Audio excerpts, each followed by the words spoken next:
UP triple SC पेट का exam देने वाले हर भाई हर बहन हर शेर हर शेरनी का एक बार फिर से स्वागत है आज की इस वीडियो में। यदि आपने इस वीडियो पर क्लिक किया है तो उम्मीद करता हूं कि इस वीडियो को अंत तक देखेंगे, क्योंकि ये वीडियो आप लोगों के लिए एक रामबाण साबित होगी। यदि आप लोगों ने इस पर क्लिक किया है, यदि किसी दोस्त ने आपके पास भेजा है इस वीडियो को, तो मैं कहूँगा कि आपका एग्जाम में इस वीडियो से प्रश्न हूबहू देखने को मिलेंगे, क्योंकि हर एक प्रश्न जो है आपके बोर्ड एग्जाम में माफ़ कीजिएगा भाई, हर एक प्रश्न आपके यूपी ट्रिपल एससी पेट एग्जाम में जो है पूछा गया है हूबहू। ठीक है, तो बिना देर गंवाए मैं आपके शुरुआत करता हूँ वीडियो की। ठीक है, तो पहला ही प्रश्न आप सभी देख सकते हैं साथियों, यहाँ पर जो हमारा दिया हुआ है देखिएगा। तो थोड़ा सा जूम कर लेते हैं, उसके बाद मैं आपको एक एक प्रश्न को समझाते हुए विद इन सेकेंड्स में हर एक प्रश्न का आंसर सॉल्व करेंगे। तो हर भाई हर बहन हर एक क्वेश्चन का आंसर जो देने का प्रयास करेंगे और वीडियो के अंत में बताएंगे कि मैंने कितना जो है कितने में से सही किया। बहुत बढ़िया, चलिए तो बात कर लेते हैं साथियों पहले ही प्रश्न की। तो पहला प्रश्न आपकी स्क्रीन पे आपको दिख रहा होगा कि निम्नलिखित में से कौन सा अनन्य मनुष्य द्वारा सर्वप्रथम प्रयोग होने वालों में से था। साथियों ये प्रश्न आपके एग्जाम में पूछा गया है, प्रीवियस ईयर का क्वेश्चन है। जाइए कोई भी जो पेट का पेटी से उठाकर देख लीजिए, वहाँ पर आपको ये जो है क्वेश्चन देखने को मिलेगा। ठीक है, यदि आप सभी साथी इसका आंसर साथियों हमारा ऑप्शन ए बताते हैं तो मैं कहूँगा कि जो जौ था ये भैया अनन्य मनुष्य द्वारा सर्वप्रथम प्रयोग होने वालों में से एक था। तो जौ इसका करेक्ट आंसर होगा, ऑप्शन ए फॉर बढ़िया सा आंसर होगा साथियों। चलिए क्वेश्चन नंबर 2 की बात कर लें। 2 नंबर प्रश्न आपको आपकी स्क्रीन पे दिख रहा होगा, बताइएगा इसका आंसर क्या होगा। कह रहा कि सिंधु घाटी सभ्यता का सबसे महत्वपूर्ण लक्षण क्या था। साथियों जब कभी आपके एग्जाम में पूछ ले कि सिंधु घाटी सभ्यता का सबसे महत्वपूर्ण लक्षण क्या था, तो आप क्या बताएंगे। यह भी प्रश्न प्रीवियस ईयर का क्वेश्चन है और ये प्रश्न आपके एग्जाम में हूबहू देखने को मिल सकते हैं। तो मैं ज़्यादा नहीं कहूँगा, बस क्वेश्चन को हम सुपर फास्ट वीडियो के तरीके से लेकर चलेंगे। मात्र 30 से 35 मिनट की वीडियो में सभी क्वेश्चन कवर करेंगे बिना रुके और बिना थके। ठीक है, जोश से आए हैं तो जोश से ही वीडियो को देखिएगा, नो डिस्टर्बेंस। ठीक है, चलिए तो 2 नंबर का प्रश्न, यदि आप सभी दग्ध ईंटों से बनी इमारतें बताते हैं तो मैं कहूँगा कि आप बिल्कुल सही होंगे, ऑप्शन ए फॉर इसका अच्छा सा आंसर जाएगा। चलिए साथियों क्वेश्चन नंबर 3 की बात कर लें। हर एक प्रश्न को विद इन सेकंड्स में सॉल्व करेंगे बिना आपसे फालतू वाली बात की है। ठीक है, चलिए सिंधु घाटी के लोग साथियों, जो सिंधु घाटी के लोग थे वो किससे परिचित नहीं थे। क्या तांबे से थे? मैं कहूँगा तांबे से परिचित नहीं थे, मैं कहूँगा तांबे से परिचित थे। क्या चांदी से परिचित नहीं थे? मैं कहूँगा ये भी थे, लेकिन पतरे से भाई ये भी थे, लेकिन भाई जो लोहे से हमारे सिंधु घाटी के लोग थे ये परिचित नहीं थे। ऑप्शन डी फॉर इसका अच्छा सा आंसर होगा, डी इसका करेक्ट आंसर होगा। डी फॉर दिल से सब्सक्राइब कर दो, दिल से वीडियो को लाइक कर दो बिना कहे। चलिए क्वेश्चन नंबर 4 की बात करें। हर भाई हर बहन हर शेरनी इस क्वेश्चन का आंसर देने का प्रयास करेंगे कमेंट बॉक्स में। कह रहा है कि लोथल जो है ये किस युग का ऐतिहासिक स्थल है। साथियों जब कभी आपके एग्जाम में पूछ ले कि जो लोथल है ये किस युग का ऐतिहासिक स्थल है, तो आप क्या बताएंगे।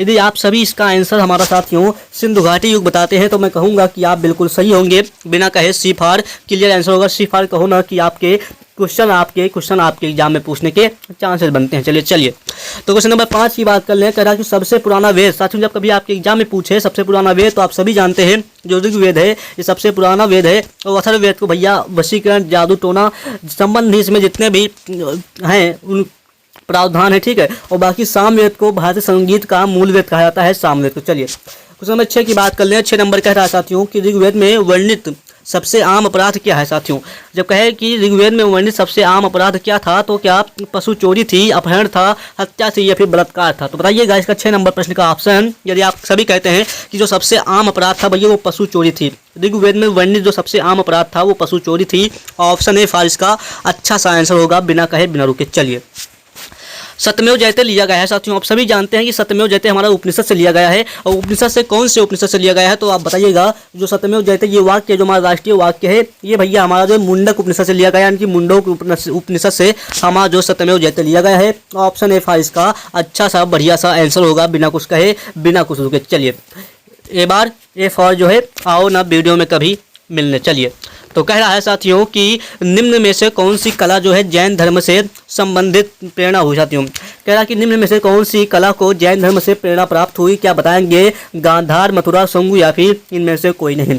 यदि 8 नंबर प्रश्न का आप सभी साथी आंसर मथुरा बताते हैं तो मैं कहूँगा कि आप बिल्कुल सही होंगे, क्योंकि भाई जो है जैन धर्म से प्रेरणा प्राप्त हुई वो मथुरा की कला से हुई, ऑप्शन बी फॉर इसका बढ़िया सा आंसर होगा। चलिए साथियों प्रश्न को इतनी स्पीड से सॉल्व करा रहा हूँ जिससे आपको 2x की स्पीड की भी जरूरत नहीं पड़ेगी। मैं इतनी स्पीड से आपको क्वेश्चनों को करा रहा हूँ। चलिए क्वेश्चन नंबर 9 की बात कर लें। 9 नंबर प्रश्न कह रहा है साथियों, बौद्ध, जैन तथा ब्राह्मण धर्मों में से कौन सी धारणा एक जैसी है। साथियों जब कभी आपको एग्जाम में पूछे कि बौद्ध, जैन तथा ब्राह्मण धर्मों में से कौन सी धारणा जो है एक जैसी है, तो क्या कर्मवाद का सिद्धांत है, आत्मा की अनश्वरता है, या फिर इनमें से ईश्वर में विश्वास है, या फिर कठोर जो है वैराग्य। चलिए तो यदि 9 नंबर प्रश्न का आप सभी आंसर जो है कर्मवाद का सिद्धांत बताते हैं तो क्या मैं कहूँगा कि आप बिल्कुल सही होंगे। हाँ बिल्कुल सही होंगे।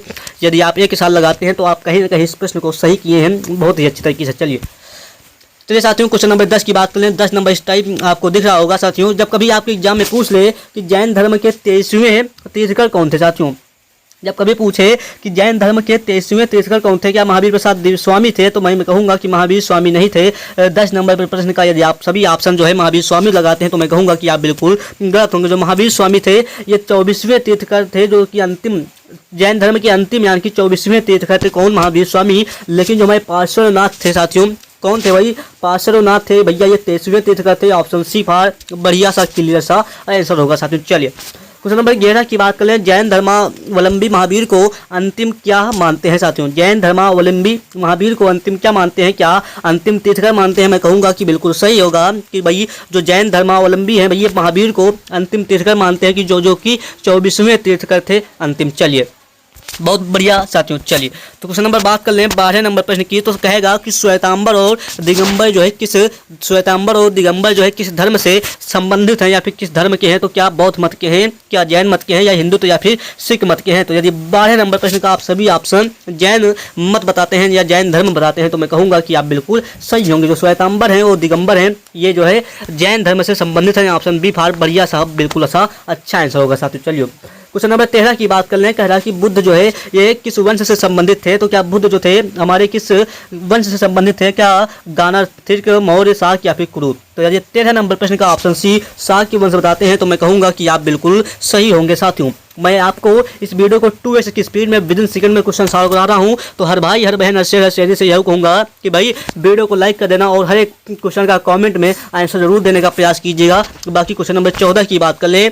14 नंबर प्रश्न आपकी स्क्रीन पर कह रहा है कि बौद्ध धर्म के संस्थापक कौन थे। साथियों बौद्ध धर्म के संस्थापक कौन थे? यदि आप यहाँ पर कहते हैं कि मैं इतनी जल्दी क्यों पढ़ा रहा हूँ तो मैं बता दूं कि भाई आपके एग्जाम के कुछ घंटे या फिर कुछ दिन बचे हुए हैं। तो भाई आप यहाँ पर भाई बेसिक से पढ़ने का टाइम नहीं है, आराम से पढ़ने का टाइम नहीं है। वन शॉट रिवीजन तरीके से सुपरफास्ट तरीके से वीडियो को कवर करा रहा हूँ। ठीक है चलिए तो 14 नंबर प्रश्न का ऑप्शन डी गौतम बुद्ध बताते हैं तो मैं कहूँगा कि आप बिल्कुल सही होंगे। जो बौद्ध धर्म के संस्थापक थे वो गौतम बुद्ध थे। बौद्ध का मतलब गौतम बुद्ध, इसका कई आंसर होगा। डी फार दिल से सब्सक्राइब कर दो बिना कहे। चलिए साथियों तो 15 नंबर प्रश्न की बात कर लें। 15 नंबर प्रश्न थोड़ा सा इधर, ठीक है चलिए। तो कह रहा कि गौतम बुद्ध ने महापरिनिर्वाण यानी कि गौतम जो है बुद्ध का जो है मृत्यु कहाँ पर हुई, या फिर इन्होंने भाई महापरिनिर्वाण कहाँ प्राप्त किया? तो क्या आप बताएंगे कुशीनगर? तो मैं कहूँगा कुशीनगर में भाई गौतम बुद्ध ने अपना जो है महापरिनिर्वाण प्राप्त किया। सारनाथ में भैया पहला उपदेश दिया और इनका भाई बौद्ध गया में भाई इनको ज्ञान की प्राप्ति हुई और लुम्बिनी में इनका जन्म हुआ। ठीक है चलिए 16 नंबर प्रश्न की बात कर लें कि बुद्ध के उपदेश का संबंध मुख्य रूप से किससे था? क्या भाई एक भगवान में भरोसा था या? तो बताइएगा 16 नंबर प्रश्न का ऑप्शन क्या होगा भैया? जो बुद्ध के उपदेश का संबंध साथियों मुख्य रूप से किससे था? तो मैं कहूँगा कि विचार और आचार की शुद्धता से था। ऑप्शन सी फार इसका बढ़िया सा आंसर होगा साथियों। मात्र 10 से 15 दिन बचे हुए हैं, यानी कि मुश्किल का 10 से 10 दिन बचे हुए हैं आपके एग्जाम के। तो मैं चाहूँगा भाई आप जो है 2021, 22, 23 के 10 शिफ्ट के प्रैक्टिस सेट जो है ले लें विद सोल्यूशन के साथ। आपका रिवीजन करने का टाइम है, इसमें ही आपका स्कोर बन सकता है। ठीक है क्योंकि प्रीवियस ईयर क्वेश्चन के भाई 10 शिफ्ट के लेकर आया हूँ जिसमें भाई हर एक सब्जेक्ट है। तो आप मात्र 45 रुपये जो है पे करके इस नंबर पे आप जो है इस PDF को परचेज बाई कर सकते हैं। और बाकी यहाँ पर 45 रुपये जो लिए जा रहे हैं ये कोई मेरी फीस नहीं है। ये जो टाइपिस्ट जो चार्ज है, ये टाइपिस्ट चार्ज है जो PDF में टाइपिंग लगा है उसका चार्ज 45 रुपये है। और बाकी आप इस नंबर पर जैसे ही कॉन्टेक्ट करेंगे आपको PDF प्रोवाइड कर दी जाएगी और आपको एक स्कैनर मिलेगा, QR कोड मिलेगा। जैसे आप उस पर पेमेंट करते हैं आपको तुरंत जो है तत्काल जो है आपको पेमेंट जो है PDF 10 शिफ्ट के प्रैक्टिस सेट प्रोवाइड कर दी जाएंगे और साथ ही में इस क्लास के भी प्रोवाइड कर दी जाएंगे। और तो चाहता हूँ कि भाई सिलेक्शन लेना है तो भाई ईमानदारी से, क्योंकि आज के 45 रुपये आपके इस सिलेक्शन से ज़्यादा मायने रहते। तो भाई आपको क्या लगता है, आप समझ सकते हैं। तो चलिए बढ़ते हैं। आपको इतना बीमार हूँ इस तब भी इतने जोश से पढ़ा रहा हूँ, तो क्या आप नहीं पढ़ सकते? कि आपका एग्जाम में स्कोर नहीं चाहिए? बताइए। चाहते हैं कि अच्छा सा स्कोर कार्ड पाना, तो फिर मैं आपको बता दूं कि भाई इस वीडियो को देखिएगा। और बाकी जाइए, यूपी ट्रिपल एस पेट नाम से एक प्लेलिस्ट बनी हुई है, उस पर जाके आपके 15 से 20 मिनट वीडियो है, हर एक वीडियो 30 मिनट की, जल्दी से देख लीजिए। और बाद में जब वापस आना एग्जाम देखें तो कहेगा क्या क्वेश्चन नहीं फंसा जी के जीएस का? बताइए। हर एक प्रश्न फंसाने का फिर यहाँ पर मैं बात करता हूँ। चलिए, तो हर एक प्रश्न PYQ है जो कि आपके एग्जाम में यहाँ पर हूबहू देखने को मिल सकता है। बाकी क्वेश्चन नंबर 17 की बात कर लें। 17 नंबर प्रश्न आपके स्क्रीन पे आपको दिख रहा होगा कि बुद्ध ने पहला उपदेश कहाँ दिया? क्या मैंने बताया था? सारनाथ। तो आप कहेंगे बिल्कुल सही होगा, सारनाथ में भैया गौतम बुद्ध ने अपना पहला उपदेश दिया। ऑप्शन ए फॉर इसका अच्छा सा बढ़िया साइंस होगा साथियों। चलिए, कह रहा है कि जीवन कष्टों और दुखों से भरा है। साथियों बहुत अच्छी बात है, जीवन कष्टों और दुखों से भरा है। यह कथन किसका है? या भगवान बुद्ध का है, या भगवान महावीर का है, अशोक महान का है, या फिर महात्मा गांधी का है? जब कभी पूछे कि जो जीवन कष्टों और दुखों से भरा है, तो ये बात बिल्कुल सही है, लेकिन ये कथन किसका है, ये कथन किसने दिया? तो क्या आप बताएंगे ऑप्शन ए भगवान बुद्ध का? तो मैं कहूँगा कि बिल्कुल सही होंगे। जो भगवान बुद्ध थे, इन्होंने एक कथन दिया जो कि था जीवन कष्टों और दुखों से भरा है। ऑप्शन ए इसका अच्छा सा बढ़िया आंसर होगा साथियों। मैं इतने फास्ट तरीके से, सुपर फास्ट तरीके से आपको इस वीडियो को कवर करा रहा हूँ, तो मैं बताऊंगा कि आप भाई लाइक कर देना, क्योंकि लाइक से ही आपकी लाइक से मेरा मोटिवेशन बढ़ता है। कमेंट बॉक्स में अपना सा प्यारा सा कमेंट जो है फेंक दीजिएगा, ठीक है। चलिए, तो कहता है कि भाई कि जातक कथा संबंधित है साथियों। जब कभी आपके एग्जाम में पूछ ले कि जातक कथा जो है संबंधित है, क्या किससे संबंधित है, तो आप क्या बताएंगे साथियों? यदि बताते हैं कि जातक कथा जो है ये किससे संबंधित है, तो मैं कहूँगा कि भैया गौतम बुद्ध से जो संबंधित है। क्या जातक कथा? ऑप्शन ए फॉर इसका अच्छा सा बढ़िया सा आंसर होगा साथियों। चलिए साथियों, हाँ थोड़ा सा जूम आउट कर लेते हैं, क्वेश्चन आपको अच्छे से देख रहे होंगे, तो बताइएगा 20 नंबर प्रश्न का ऑप्शन क्या जाएगा साथियों। चलिए, कह रहा है कि निम्नलिखित में से मगध साम्राज्य का अंतिम जो शासक कौन था? जब कभी आपके एग्जाम में पूछे कि मगध साम्राज्य का अंतिम शासक कौन था, क्या बिंबिसार था, अजातशत्रु था, या उदयन था, या फिर कालाशोक था? तो भैया 20 नंबर प्रश्न का यदि आप ऑप्शन सभी इसका थोड़ी देर में अभी मैं इसको क्वेश्चन को कवर करूंगा, लेकिन उससे पहले मैं 21 नंबर प्रश्न की बात कर लूँ। बताइएगा इसका आंसर क्या होगा साथियों।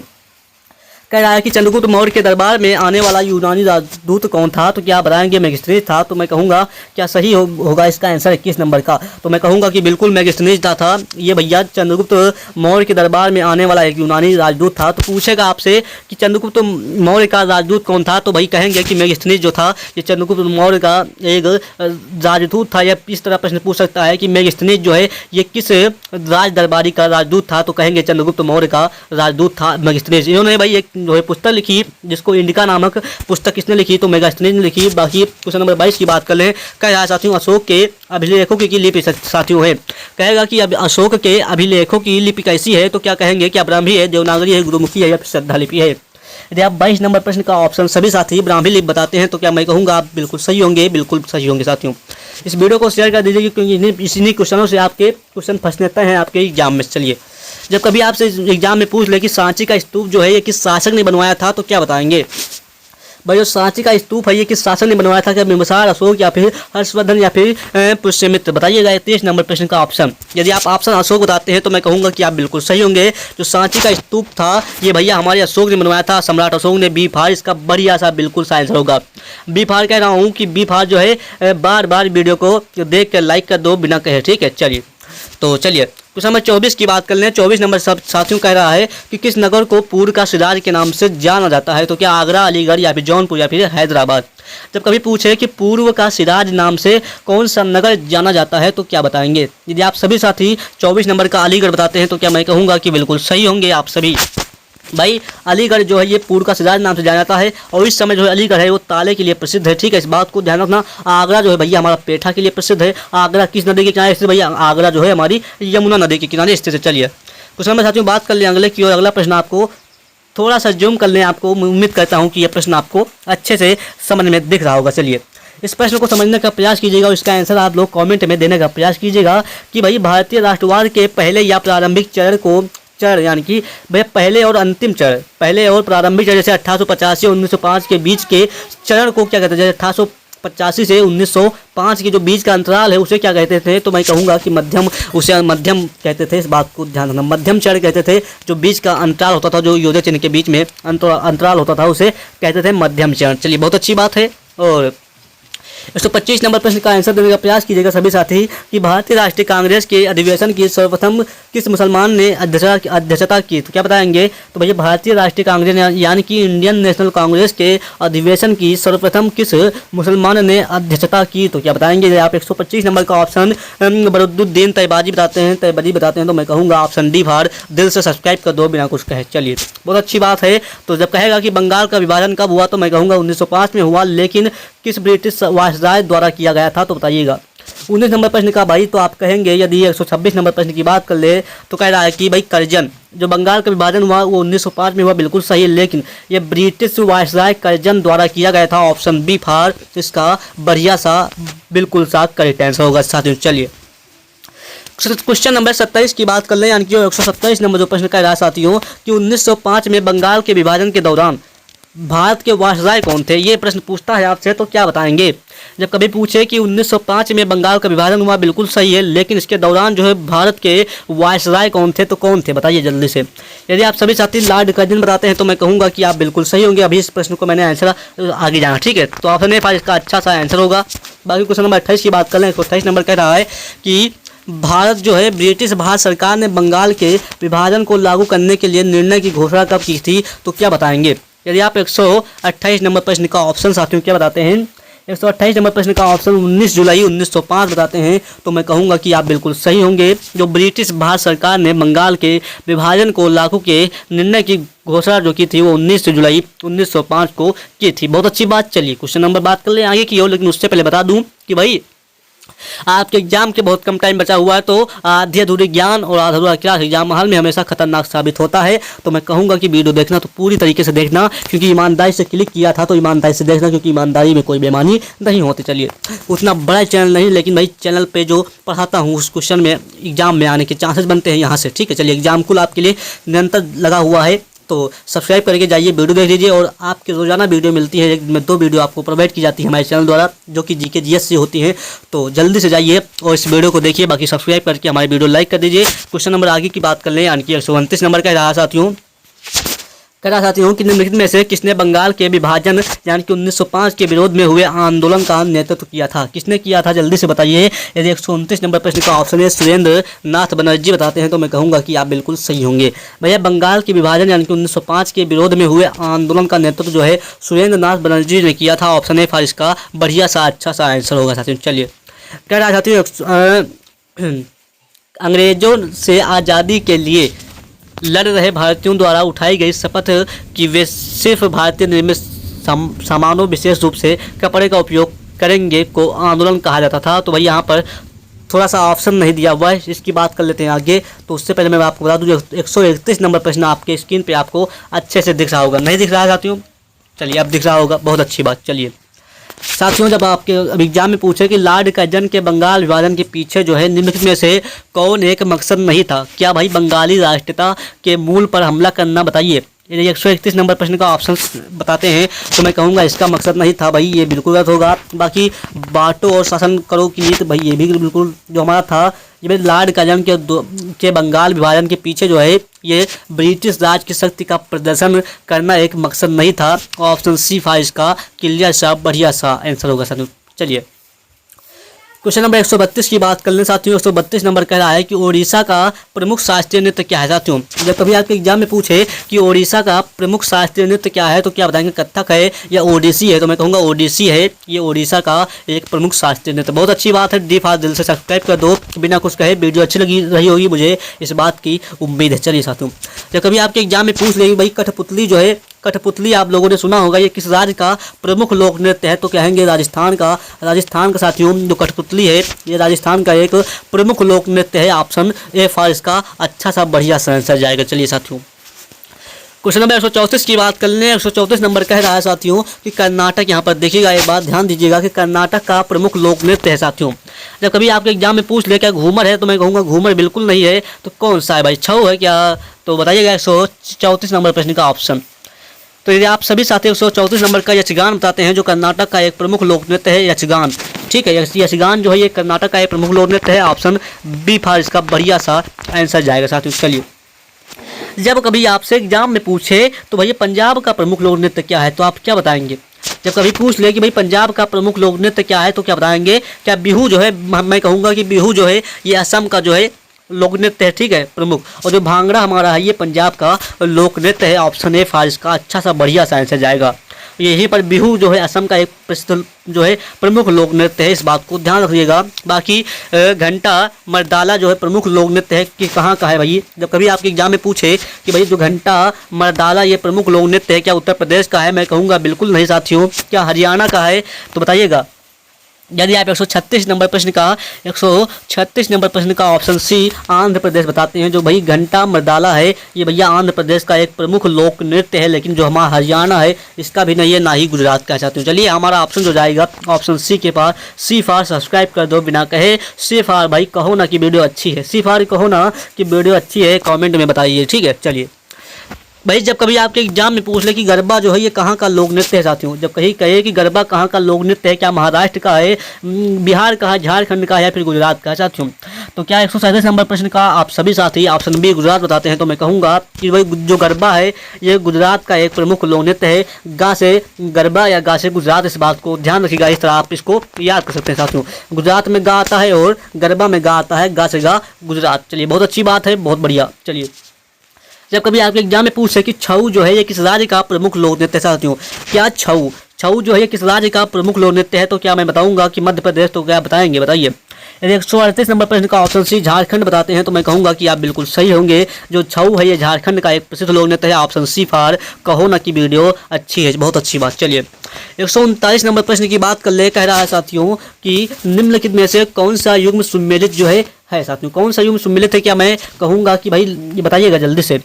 भाई यहाँ पर लोक नृत्य दिए हुए हैं, ठीक है, यहाँ पर राज्य दिए हुए हैं, कौन सा लोक नृत्य किस राज्य से संबंधित है, इसमें सब कौन सा भाई सम्मिलित नहीं है, मतलब सुमे कौन सा सही नहीं है, जल्दी से बताइएगा। यदि आप 139 नंबर प्रश्न का गेस करेंगे ऑप्शन, क्या मैं कहूँगा भाई सामा चकेवा जो है ये बिहार का है, तो मैं कहूँगा बिल्कुल सही होंगे साथियों। क्या पंडवाड़ी जो है छत्तीसगढ़ का है, मैं कहूँगा बिल्कुल सही होंगे। भगोरिया भाई छत्तीसगढ़ का है, बिल्कुल सही होंगे। भाई जो लावड़ी है ये झारखंड का नहीं है, ऑप्शन हमारा ए फारिस का अच्छा सा बढ़िया साइंस हो जाएगा। लावड़ी जो है झारखंड का नहीं, यही कथन मतलब कि सुमेलित नहीं है, बाकी सभी के सभी सही है, इस बात को ध्यान रखना, ठीक है। चलिए कह रहा था ललित कला अकादमी की स्थापना किस वर्ष की गई, तो ललित कला अकादमी की स्थापना किस वर्ष की गई, इसका आंसर आप लोग कमेंट में बताइएगा। बाकी अभी वीडियो के अंत में इसका आंसर मैं बता दूंगा आपको, क्योंकि अभी आपको हम सुपरफास्ट तरीके से वीडियो कवर करा रहे हैं, तो इस प्रश्न को देखने का प्रयास कीजिएगा, बताइएगा इसका आंसर क्या होगा। जब कभी आपके एग्जाम में पूछ ले कि भाई किशन महाराज किस वाद्य यंत्र से संबंधित हैं साथियों, जो हमारे किशन महाराज थे ये किस वाद्य यंत्र से संबंधित थे, बताइएगा एक बार जरा। यदि आप 141 नंबर प्रश्न का ऑप्शन सभी साथी क्या बताते हैं, ऑप्शन सी तबला, तो मैं कहूँगा कि आप बिल्कुल सही होंगे। जो किशन महाराज थे ये भाई तबला से संबंधित थे, ऑप्शन सी फार कहो ना कि वीडियो आपकी अच्छी है। चलिए 142 की बात कर लें, भाई कहेगा विश्व प्रसिद्ध जो है दांत का मंदिर, भाई दांत का मंदिर जो है कहाँ स्थित है, विश्व प्रसिद्ध है भाई, विश्व प्रसिद्ध।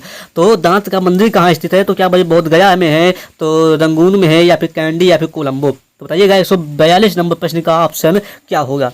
यदि आप सभी साथी कैंडी बताते हैं, तो मैं कहूँगा कि भाई कैंडी में भैया विश्व प्रसिद्ध दांत का मंदिर स्थित है। बाकी हमारा जो जाएगा ऑप्शन सी फार अच्छा सा क्लियर सा आंसर जाएगा। चलिए साथियों 143 नंबर प्रश्न की बात करें, जब कभी आपके एग्जाम में पूछ ले कि भाई एलोरा की गुफाएं, एलोरा में स्थित गुफाएं जो है एवं शरीकृत मंदिर जो है किससे संबंधित है, क्या बौद्धों से, जैनों से, हिंदुओं से, या फिर इनमें से सभी से, बताइएगा। 143 नंबर प्रश्न का ऑप्शन सभी साथी ऑप्शन डी, 2 मिनट रुकिएगा।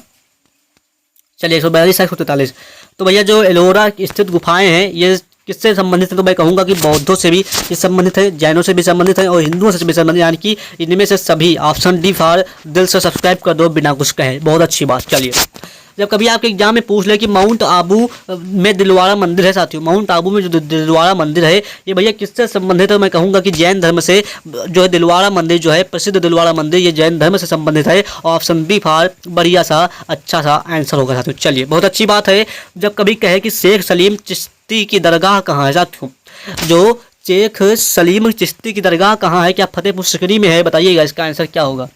जी आप सभी कहते हैं कि फतेहपुर सिकरी, तो मैं कहूँगा कि बिल्कुल सही आंसर आप लोग बता रहे हैं। जो शेख सलीम चिश्ती की दरगाह है ये फतेहपुर सिकरी में है। ऑप्शन बी फार बढ़िया सा आंसर होगा साथियों। चलिए जब कभी साथियों आपके एग्जाम में पूछ ले कि भैया 2.5 दिन का झोपड़ा जो है ये कहाँ स्थित है, तो क्या बताएंगे, क्या अजमेर में है, तो मैं कहूँगा अजमेर में भैया नहीं है। क्या दिल्ली में है, मैं कहूँगा ये भी नहीं है। तो कहाँ है भाई अढ़ाई दिन का झोपड़ा है ये कहाँ है, तो जल्दी से बताइएगा। 146 नंबर प्रश्न का ऑप्शन, तो मैं कहूँगा कि भाई अजमेर में साथियों अढ़ाई दिन का झोपड़ा है। आप कंफ्यूज हो गए होंगे, मुझे पता है इस बात को लेकर, ठीक है। जो अढ़ाई दिन का झोपड़ा है ये अजमेर में स्थित है। ऑप्शन ए फॉर इसका अच्छा सा आंसर होगा। अपने आंसर पे आप लोग विश्वास रखिएगा, बाकी कोई क्या करता है आपसे मतलब नहीं। मैंने जैसे ही कहा कि अजमेर नहीं है तो आप लोगों ने अपना माइंड से तुरंत घुमा लिया। क्या यही होगा, बताइएगा। तो कन्फ्यूजन नहीं होगी, जो पढ़ें एकदम बेसिक अच्छे से पढ़ें, क्योंकि भाई पढ़ाई में नो कन्फ्यूजन, ठीक है। More study more confusion, no study no confusion, ठीक है। चलिए बहुत अच्छी बात है। बात कर ले साथियों। कह रहा है साथियों ये प्रश्न थोड़ा सा अच्छा सा प्रश्न है, बताइएगा इसका आंसर क्या होगा। चलिए, जब कभी आपके एग्जाम में पूछ ले कि सूर्य में हाइड्रोजन एवं हीलियम जो है का लगभग कितना अनुपात होता है साथियों। सूर्य में 2 गैसें होती हैं, हाइड्रोजन और हीलियम में, सभी को पता है, लेकिन इसका अनुपात यानी कि रेशियो क्या होता है, तो क्या बताएंगे। यदि आप 1 नंबर प्रश्न की ऑप्शन की बात करें तो यदि आप सभी साथी इसका आंसर क्या बताते हैं, 2 मिनट रुकिएगा साथी, सभी साथी 2 मिनट, ठीक है। यहाँ पर 146 नंबर प्रश्न का ऑप्शन चला गया। उसके बाद चलिए बहुत अच्छी बात है, यहाँ पर इस प्रश्न का ही आंसर दीजिएगा। जब कभी आपके एग्जाम में पूछ ले कि सूर्य में हाइड्रोजन एवं हीलियम का लगभग अनुपात कितना है, तो यदि आप सभी साथी 1 नंबर का ऑप्शन भी 3:1 बताते हैं तो मैं कहूँगा कि बिल्कुल सही होंगे। जो हाइड्रोजन का अनुपात और हीलियम का अनुपात 3:1 यानी कि ऑप्शन बी फॉर बढ़िया सा आंसर होगा। चलिए बहुत अच्छी बात है। वह तारामंडल जिसका नाम हंटर है साथियों, बहुत अच्छा प्रश्न है और एग्जाम में पूछने के चांसेस बनते हैं यहाँ से। तो वह तारामंडल निम्न है जिसका नाम हंटर है साथियों। हंटर के नाम से कौन सा तारामंडल जाना जाता है, तो क्या बताएंगे। यदि आप सभी साथी ओरियन तारा बताते हैं तो मैं कहूँगा कि आप बिल्कुल सही होंगे। जो ओरियन तारा है इसको भैया हम हंटर नाम से जानते हैं। Option C for clear answer होगा। सी फॉर कहो ना कि वीडियो बहुत अच्छी लग रही होगी। थैंक यू, बहुत अच्छी बात, थैंक यू बोल दो, बहुत अच्छी बात। चलिए, कह रहा है भाई कौन सा तारा जो है डॉग स्टार के नाम से जाना जाता है साथियों। कौन सा तारा है जो डॉग स्टार के नाम से जाना जाता है, तो क्या बताएंगे। ये 3 नंबर प्रश्न का ऑप्शन बी सीरियस तारा जो बताते हैं तो मैं कहूँगा कि आप बिल्कुल सही होंगे। जो सीरियस तारा है इसको भैया हम डॉग स्टार के नाम से जानते हैं। बी बार बिल्कुल अच्छा सा बढ़िया सा आंसर होगा साथियों। चलिए, जब कभी आपके एग्जाम में पूछ ले कि भाई पृथ्वी की जो सूर्य की किरणें होती हैं पृथ्वी तक पहुँचने में कितना समय लेती हैं, तो क्या बताएंगे। तो यह सूर्य की किरणें जो है पृथ्वी तक पहुंचने में लगभग कितना समय लगता है, तो बताइएगा क्या होगा। 4 नंबर प्रश्न का ऑप्शन। यदि आप सभी साथी आंसर डी 500 सेकंड लगभग बताते हैं, लगभग भाई 500 सेकंड में सूर्य की किरणें जो है ये पृथ्वी तक पहुंचने में जो है समय लेती है, लगभग 500 सेकंड। Option D for. दिल से सब्सक्राइब कर दो, वीडियो को लाइक कर दो बिना कहे, बहुत अच्छी बात है। बाकी आपको वीडियो अच्छी लग रही होगी, मुझे इस बात की उम्मीद है। चलिए, तो बाकी आप अपने दायित्व से पीछे हट रहे हैं तो मैं क्या ही कर सकता हूं। मैंने क्या कहा कि भाई ईमानदारी में कोई बेमानी नहीं होती, ईमानदारी से क्लिक किया था तो भाई ईमानदारी से वीडियो को लाइक कर दीजिए। बाकी अभी क्वेश्चन मैं आपको काफ़ी ज़्यादा कराऊंगा, ठीक है। चलिए, कह रहा है साथियों पृथ्वी से तारों की दूरी जो है को किस इकाई में मापा जाता है साथियों। जो पृथ्वी से तारों की दूरी को किस इकाई में मापा जाता है, तो आप क्या बताएंगे। यदि 5 नंबर प्रश्न का ऑप्शन है प्रकाश वर्ष बताते हैं तो मैं कहूँगा आप बिल्कुल सही होंगे। जो पृथ्वी से तारों की दूरी है, या मान लीजिए पृथ्वी है, यहाँ पर तारे हैं, जो इनकी दूरी मापी जाएगी ये भैया प्रकाश वर्ष से मापी जाएगी। प्रकाश वर्ष होता क्या है, एक वर्ष में चली गई दूरी, निर्वात में चली गई दूरी को हम प्रकाश वर्ष कहते हैं। ऑप्शन है फॉर इसका अच्छा सा बढ़िया सा आंसर होगा। बहुत अच्छी बात। चलिए साथियों, कितने क्वेश्चन आप सही कर रहे हैं कि आपका स्कोर एकदम अच्छा जा रहा है, बताइएगा कमेंट में। और आपका भाई एग्जाम सेंटर कहाँ गया है बताइएगा ये भी। भाई एग्जाम सेंटर आपका कहाँ गया है ये बात जोरदार तरीके से कमेंट में मारिएगा इसका आंसर। जब कभी आपके एग्जाम में कहे कि एक खगोलीय एकक साथियों, एक खगोलीय एकक के बीच का औसत जो है अंतर है साथियों, क्या बताएंगे। 6 नंबर प्रश्न का आप सभी ऑप्शन जो है ए पृथ्वी और सूर्य बताते हैं तो मैं कहूँगा कि आप बिल्कुल सही होंगे। जो एक खगोलीय एकक है पृथ्वी और सूर्य के बीच का औसत अंतर होता है एक खगोलीय एकक। बहुत अच्छी बात है। ऑप्शन ए फॉर इसका बढ़िया सा अच्छा सा आंसर होगा साथियों। हर प्रश्न आपके एग्जाम में पूछने के चांसेस बनते हैं तो मैं कहूँगा कि भाई यूपी ट्रिपल एससी पेड नाम से एक प्लेलिस्ट बनी हुई है, मात्र एक प्लेलिस्ट है और बाकी प्लेलिस्ट नहीं है। जाइएगा देख लीजिएगा वीडियो को तो बताइएगा मुझे, ठीक है। और बाद में एग्जाम देने के बाद आइएगा, बताइएगा कितने क्वेश्चन आपके यहाँ से एग्जाम कुल से देखने को मिले आपके एग्जाम हॉल में। बहुत अच्छी बात है। चलिए साथियों, कि निम्नलिखित में से कौन सा ग्रह साथियों नहीं है। क्या भैया शनि ग्रह है, मैं कहूँगा बिल्कुल ग्रह है साथियों। क्या बृहस्पति ग्रह है जो सबसे बड़ा ग्रह है, बिल्कुल है साथियों। बुध ग्रह ये भी है। बाकी जो हमारा सूर्य है ये एक प्रकार का स्टार है साथियों। हमारा सूर्य जो ग्रह है ये एक प्रकार का तारा है। ऑप्शन बी फॉर बढ़िया आंसर होगा। सूर्य एक प्रकार का ग्रह नहीं है, सूर्य एक प्रकार का तारा है साथियों। जब कभी आपके एग्जाम में पूछ ले कि भाई सबसे चमकीला ग्रह कौन सा है, यहाँ पर 2 मिनट रुकिएगा कि सबसे चमकीला ग्रह कौन सा है, तो क्या बृहस्पति बताएंगे? मैं कहूँगा बृहस्पति ग्रह बिल्कुल नहीं है। बृहस्पति ग्रह सबसे बड़ा ग्रह है सौरमंडल का, और बाकी जो मंगल ग्रह है इसे लाल ग्रह कहते हैं, बाकी शुक्र ग्रह को हम चमकीला ग्रह कहते हैं। Option C for clear answer इसका हो जाएगा। और शुक्र ग्रह को पृथ्वी की जो है बहन कहा जाता है शुक्र ग्रह को, और पृथ्वी की और भोर और शाम का तारा कहा जाता है शुक्र ग्रह को। बहुत अच्छी बात। चलिए साथियों, जब कभी आपके एग्जाम में पूछ ले कि भाई जो है ग्रह शुक्र निम्नानुसार घूर्णन करता है, जो शुक्र ग्रह है ये किस दिशा से किस दिशा की ओर घूर्णन करता है, तो क्या आप बताएंगे? किस दिशा से किस दिशा की ओर घूमता है, तो आप क्या बताएंगे? यदि 9 नंबर प्रश्न का ऑप्शन सभी साथी पूर्व से पश्चिम बताते हैं तो क्या मैं कहूँगा आप बिल्कुल सही होंगे। जो शुक्र ग्रह है ये पूर्व से पश्चिम की तरफ जो है घूर्णन करता है। ऑप्शन सी फॉर इसका क्लियर सा करेक्ट आंसर होगा। बहुत अच्छी बात साथियों। चलिए, कहेगा कि भाई आंतरिक ग्रहों की श्रेणी में नहीं है, क्या नहीं है भाई? यहाँ पर थोड़ा सा ऑप्शन नहीं दिया हुआ है, ऑप्शन 10 नंबर प्रश्न का, तो भाई यहाँ पर ऑप्शन नहीं दिया हुआ है। बाकी यहाँ पर इस प्रश्न की बात कर लें आपको दिख रहा होगा। चलिए, बहुत अच्छी बात है।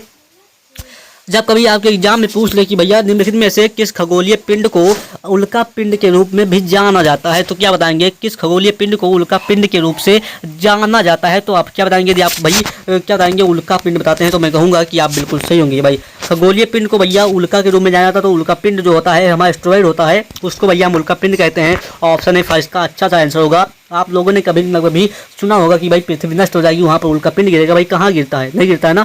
तो जो कि भाई वो उल्का पिंड छोटा होता है, जब वायुमंडल में प्रवेश करता है तो उसकी गति इतनी होती है, उसकी स्पीड इतनी होती है कि भाई वायुमंडल में आते हैं उस पर आग लग जाती है, बाकी पृथ्वी तक आते आते वो वायुमंडल जो उल्का पिंड होता है वो नष्ट हो जाता है, बाकी धूलकणों में विभाजित हो जाता है। बहुत अच्छी बात। चलिए, क्वेश्चन नंबर 20 की बात कर लें। 20 नंबर कह रहा साथियों कि ज्वार भाटा की उत्पत्ति का कारण क्या है? साथियों, ज्वार भाटा की उत्पत्ति का कारण क्या है, तो क्या बताएंगे आप? यदि ऑप्शन 20 नंबर का प्रश्न का आप सभी साथी आंसर सी चंद्रमा का गुरुत्वाकर्षण बताते हैं तो मैं कहूँगा कि आप बिल्कुल सही होंगे। जो ज्वार भाटा की उत्पत्ति का कारण है वो चंद्रमा का गुरुत्वाकर्षण है। ऑप्शन सी फॉर क्लियर इसका आंसर होगा साथियों। जब कभी आपके एग्जाम में पूछ ले कि भाई GMT और IST के मध्य समयांतराल क्या है साथियों, GST और IST के मध्य समयांतराल क्या है, तो क्या बताएंगे आप सभी साथी? यदि आप 21 नंबर प्रश्न का सभी साथी आंसर डी 5 सही 1/2 बताते हैं तो मैं कहूँगा कि आप बिल्कुल सही होंगे। जो GST और IST के मध्य जो समयांतराल है वो 5 सही 1/1/2 है। ऑप्शन डी फॉर दिल से सब्सक्राइब कर दो बिना कुछ कहे। बहुत अच्छी बात। चलिए साथियों, क्वेश्चन नंबर 22 की बात कर ले। कह रहा साथियों बात देखिएगा कि ये देखिए, ठीक है, कि निम्न में से कौन सा बेहतर जो है वृत्त है साथियों? क्या बेहतर वृत्त कौन सा है साथियों? बताइएगा। 22 नंबर प्रश्न का यदि आप सभी ऑप्शन जो है बताते हैं हमारा सी भूमध्य रेखा, तो मैं कहूँगा कि बिल्कुल सही होगा। भूमध्य रेखा जो होती है पृथ्वी के 2 बराबर भागों से एक काल्पनिक रेखा होती है जिसको हम बाह्य वृत्त भी कहते हैं। ऑप्शन सी फॉर इसका बढ़िया सा आंसर होगा साथियों। चलिए, जब कभी आपके एग्जाम में पूछ ले कि भैया एशिया का सबसे बड़ा महाद्वीप नहीं, पृथ्वी का जो है सबसे बड़ा महाद्वीप कौन सा है, तो क्या आप यूरोप बताएंगे? तो मैं कहूँगा बिल्कुल नहीं। जो हमारा एशिया महाद्वीप है ये सबसे बड़ा महाद्वीप है। कहाँ का? पृथ्वी ग्रह का। बहुत अच्छी बात है। ऑप्शन ए फॉर इसका अच्छा सा आंसर जाएगा। बाकी वीडियो यहीं तक बननी थी। बाकी 30 मिनट की वीडियो में मैंने आपको इतने क्वेश्चन कवर कराए। बाकी अभी बहुत ही साथी कवर हमारे क्वेश्चन कवर है, ठीक है। तो अगले वीडियो में अगले पार्ट में मिलते हैं इस वीडियो को लेकर। बाकी आप लोगों को क्वेश्चन कैसे लगे आप बता सकते हैं। क्वेश्चन बहुत है साथियों, क्वेश्चन बहुत हैं, तो इन क्वेश्चनों को कवर कराएंगे, ठीक है। तो तब तक के लिए यहाँ पर धन्यवाद। फिर मिलते हैं अगली वीडियो में, और चैनल को सब्सक्राइब कर दीजिए जिससे कि अगली वीडियो सबसे पहले आपके पास आए और एग्जाम हॉल में आप अच्छा सा स्कोर कार्ड प्राप्त कर सके। तो यदि आप लोगों ने यहाँ तक वीडियो को वॉच किया तो तहे दिल से शुक्रिया, और एग्जाम कुल के साथ आप सभी का बहुत बहुत धन्यवाद। फिर मिलते हैं अगली वीडियो में, तब तक के लिए जय हिंद, वंदे मातरम।